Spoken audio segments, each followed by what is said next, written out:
Question number 9, Chris Hipkins. Thank you very much, Mr Speaker. My question is to the Minister of Education. Does she stand by all of her decisions regarding school closures and mergers in Christchurch? If so, why? Honourable Hekia Parata. Mr Speaker, yes, that is because my focus is and always has been on the children of Greater Christchurch and providing them with the best education possible in modern, fit-for-purpose facilities. The government is absolutely committed to rebuilding Christchurch. That's why we're investing $1 billion in restoring and renewing the education system over the next 10 years. Supplementary question, Mr Speaker. Supplementary question, Chris Hipkins. Thank you, Mr Speaker. Did she ensure that all of the available information informing her proposal to merge Phillipstown School and Woolston School was provided to the schools when the consultation period required under the Education Act began? And if not, why not? Honourable Hekia Parata. Mr Speaker, yes. Supplementary question. Supplementary question, Chris Hipkins. Was she satisfied in making her decision to merge Phillipstown School and Woolston School on the Woolston site that those schools had been given all of the information they required to adequately participate in the consultation process required by law? If so, why? Honourable Hekia Parata. Mr Speaker, yes. Point of order, Mr Speaker. Point of order, Chris Hipkins. There was a second part of the question Order. which was asking if so, why? Have one leg. Well, no, if so, why? It's a very standard thing for the House to accept. Supplementary questions, if they put 2 legs in, the Minister can choose to answer one, and she did that quite satisfactorily. Supplementary question. Supplementary question, Chris Hipkins. Why?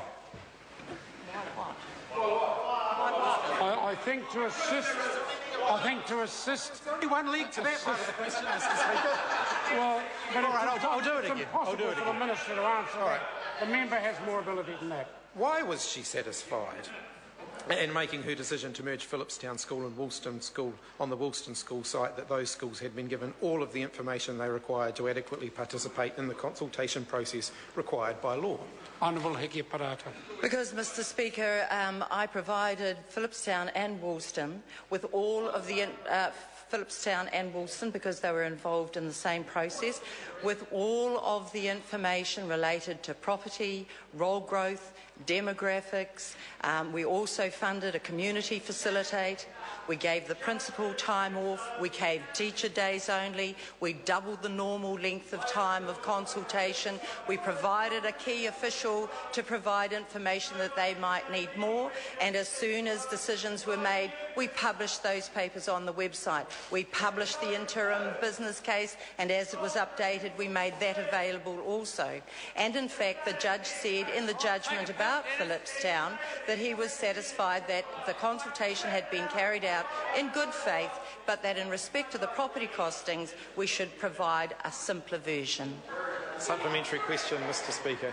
Supplementary question, Chris Hipkins. Thank you, Mr Speaker. Why has she decided to continue the consultation with Phillipstown School and Woolston School, given the High Court ruled that her decision was unlawful, and the overwhelming view from the local community is that they do not want the schools merged? They've been through enough trauma in the past 3 years, and they want the government to leave them alone so they can get on with the job of educating and supporting kids. Honourable Hekia Parata. Mr Speaker, in good faith, and as left open for me to do so by the judge in his ruling, I have decided to continue consultation. The judge said, quote, "It is open to the Minister to continue the consultation." I deliberately used the word continue. The breach of natural justice can be corrected without requiring the consultation to start again. Question number 10, Claudette Hoiti. Tēnā koe, Mr Speaker.